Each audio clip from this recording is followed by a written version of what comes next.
It's Eric Lay and Charlotte Jean coming to you again with our monthly Let's Get Real About Real Estate segment. And we were just talking before we went live on here. We are excited about what we have today to share with you with what we'll just say, let's just call it what it is, right, Charlotte? The complexity of trying to sell and buy a home in the same housing market, right? Mm-hmm. Yeah, that's it. That's it. I mean, there's tons of stuff going on in real estate right now.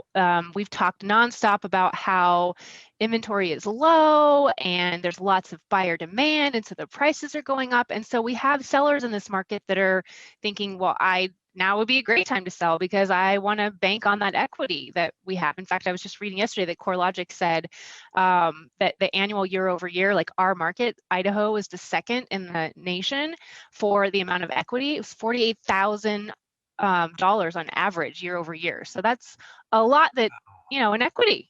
It's crazy. I mean, that's real money when you start talking about those kind of numbers, and that's on average, right? That's Yeah. not everybody. There's a big number above that too. So Exactly. So sellers are thinking, okay, I want to bank on that. I want to sell, but there's health concerns, which is fine. That's a whole other topic. But the one that we kind of wanted to touch on today is, well, what do I do? Like, what do I buy? Where do I go next? And so this topic is so complex. I mean, I was telling another client the other day, I could talk about this for hours on end for the different options that are out there and just the different complexity. But we wanted to cover a couple of things specifically today. And the first piece of advice that I always give clients when they ask is, do you have to sell? Do you have to sell before you buy? And this is not, do you want to sell before you buy? Because that answer is obviously yes, but it's, do you have to financially sell before you buy? So the first question, you need to talk to Eric to find out if that's the case, right? You need to find this out because, in almost all price ranges, we have multiple offers, we have cash offers, all that, blah, blah, blah. And in most cases, contingent offers are not even considered. So let me take a step back and talk about what a contingent offer means. What that means is that in order for your offer, for you to close on this new house that you want to buy, you have to close on your current house. And there's a lot of risk to that, right? Like Eric and I were working with a client in July of last year where we had a seller here, where our client was the buyer, but we have the house that she was trying to buy. The seller was contingent on their next house, right? Like they wanted to buy new construction. In order for them to buy that, they had to sell theirs. So they were already contingent. And then our client was put in an offer that was contingent on her home in Washington selling. So there was like this domino effect of, well, if this one didn't go, then this one didn't go, and this one didn't go. So it was really risky for everybody involved. Our offer wasn't actually initially accepted. It was a backup offer, and then the first one didn't go, and ours luckily was taken. And everything turned out okay, but it was very complex. You got not even just in our market, but you were working with agents in another market. It was a lot. And so that's why it's a risk for sellers at this, top to accept a contingent offer. And in this market, usually they don't have to. So that's why it's important to talk to Eric and find out if you absolutely have to sell before you buy, because you're in a much better place if you don't have to try to go with a contingent offer. Yeah. And Charlotte, I'll just emphasize for everybody watching real quick the point that she's making, because team, this is a huge problem right now for buyers. If you're making offers that are contingent, and like Charlotte just laid out that 3 domino transaction that she and I work for the buyers on, they are right now, I've seen this on listings. So when I have a buyer that needs a pre-approval letter, what typically will happen is that the buyer's agent who's working with our buyer will send me the contract they're getting ready to put out there, as well as a copy of the listing so that I can look to see if there's anything unique about the property. Anyways, I digress. But there are now listings live in our market where the listing agents are so overt. They say contingent offers not accepted. Literally, it says that right there. So you're like, okay, well, if I have to sell my house in order to buy a new home because I've got a bunch of equity that needs to be unlocked, I'm kicked out of the club. I can't even have a seat at the table to make an offer. Contingent offers not accepted. It's that blatant right now in some Yep. situations. Yep. Exactly. Exactly.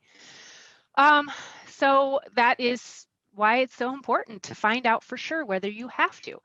Now, in some cases where that's not on there, we can still sometimes, depending on the home, depending on the situation, even if you don't have to sell, you could carry both mortgages. We still might put your offer in contingent. And then, there's a whole other conversation that we would have about what would happen if they got another offer and all that stuff. Like, there's so much more to this conversation than what we can cover today. But the bottom line is, talk to Eric to see if you absolutely have to, because in this market, you're in a much better place if you don't have to sell before you buy. All right. So that's topic number one. The second topic is just the second piece of advice I give clients is, the next step is to make sure your house is list ready. So you need to make sure you've done any repairs or upgrades or, all this. I have a checklist that I can provide if anybody wants to reach out and ask for it.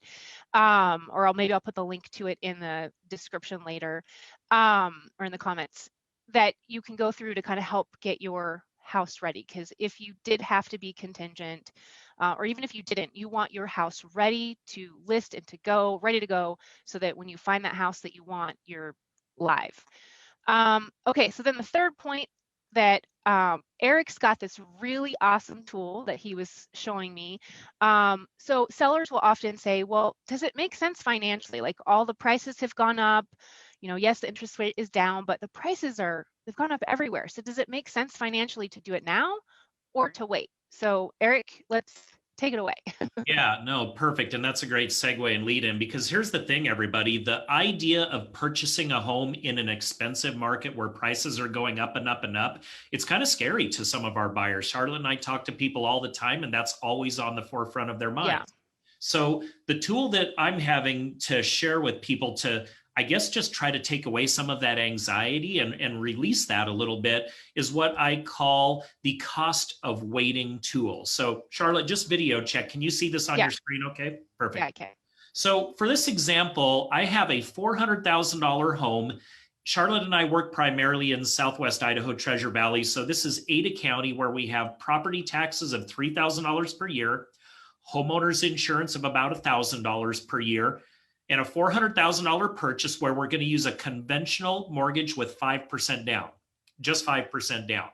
So the thing that sets this up is the idea that with interest rates as low as they are, and I'll just give you a little bit of framework and reference here. 5 weeks ago, interest rates were at their lowest point ever. I mean, since they've been tracking rates since the 1970s. Since that historic low, rates have actually moved up pretty quickly. I won't get into the reasons, but in short, it's inflation that might be coming because of the hyperspending practices that Washington has, but I digress. The reason that we're going to show you this is because we expect home prices to continue to appreciate, possibly at different rates, but definitely still increasing. And we expect interest rates to increase because of what's happening in Washington and the economy right now. So on this screen, this loan today, this would be for a client that purchases today with a 5% down mortgage. So you can see the loan out would be $380,000, a 30-year mortgage at 3%. There's a little bit of discount points in there. I've even built in mortgage insurance. So what we have today, if they were to purchase, is a monthly payment of $1,602 per month on the mortgage. And when you add in the taxes and insurance, about $2,052. Contrast that if they were to wait 6 months or a year or 2 or 3 years, where we expect prices to continue to appreciate for all of the reasons that Charlotte laid out to you, where we expect interest rates to continue to increase. And then what would that mean for your situation scenario, AKA the cost of waiting, okay? So you can see that the mortgage payments are going to get higher. From 1602, we would go up to 1651. Let me clear the table here a little bit. So payments going up. After a year with a higher rate of interest, payments going up even more, and even more.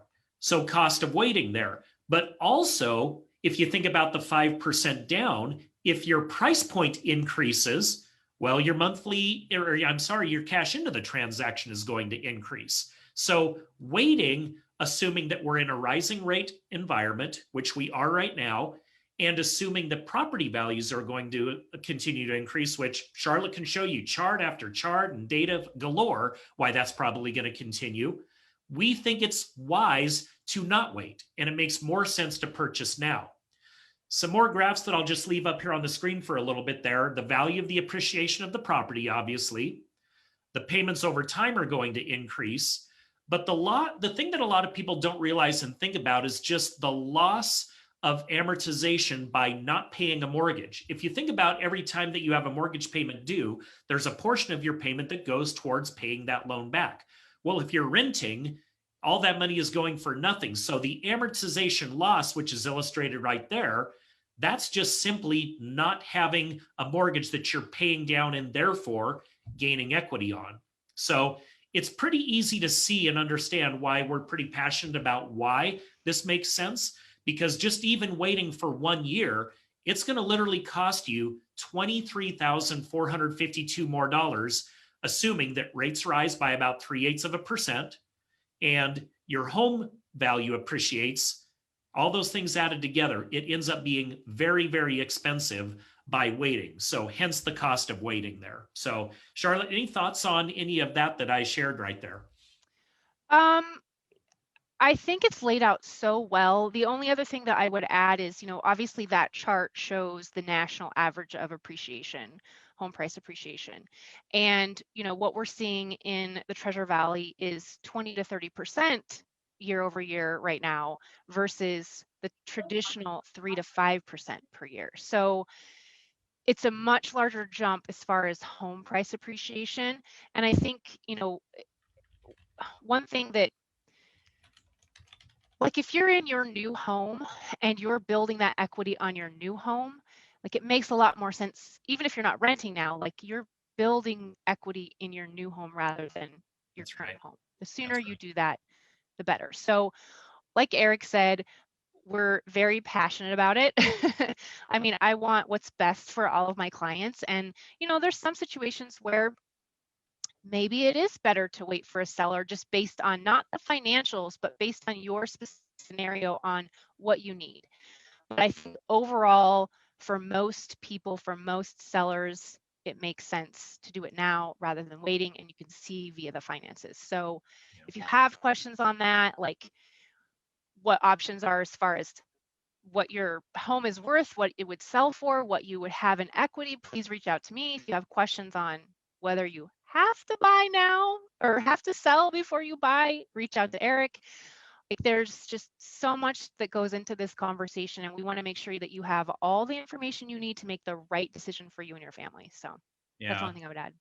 Well said. And that's just for everybody watching this. That's one of the reasons that Charlotte and I work so well together, is like we just come from this point of we're not sure what the best decision is for you, but let's empower you to make the best decision with giving you all the information, all the answers, all the data to put you in that position. Like, you just don't know what you don't know. And there isn't anything wrong with being naive, right? It's not anyone's fault if they just don't know. So our goal is to just give you as much of this information as we can that's going to help you make the best choice and decision for you and your household, because everybody's different.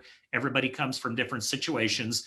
But to piggyback on what she said, and Charlotte, you said it great, for most people, waiting to buy a home is just not going to be the best decision, because the costs are going to be higher, assuming that this environment with rising rates continues, and assuming that the price points for homes and appreciation continues to increase. Again, that's why we call it the cost of waiting. It's pretty easy to see that way. So, Yeah.